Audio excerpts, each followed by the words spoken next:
मिंडावास गांव में सनसनीखेज घटना। एक विधवा महिला को बंधक बनाकर मारपीट की गई और इसका वीडियो वायरल होने से पूरे इलाके में हड़कंप मच गया। पुलिस अधीक्षक ज्ञानचंद्र यादव के निर्देश पर भीनमाल थाना क्षेत्र में तुरंत कार्रवाई करते हुए पुत्रवधू सीता देवी को धारा 126, 170, 3 BNSS 2023 के तहत गिरफ्तार किया गया।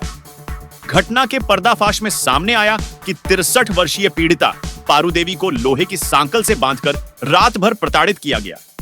पुलिस टीम ने तेजी से जांच करते हुए आरोपियों को कोर्ट में पेश कर पाबंद करवाया। इस दर्दनाक घटना ने समाज को झकझोर कर रख दिया है। क्या न्याय की जीत होगी?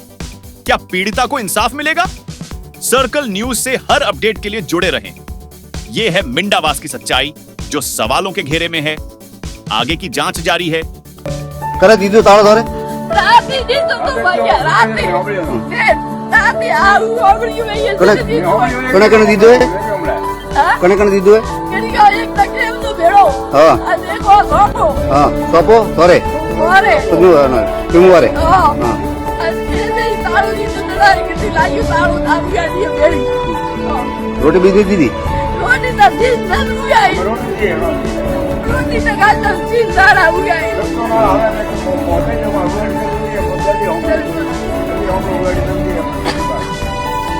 पुलिस में मिलो आ वीडियो हाँ मैं तालो खोल दे मैं पुलिस में बुलाऊं हाँ सो तो तालू पुलिस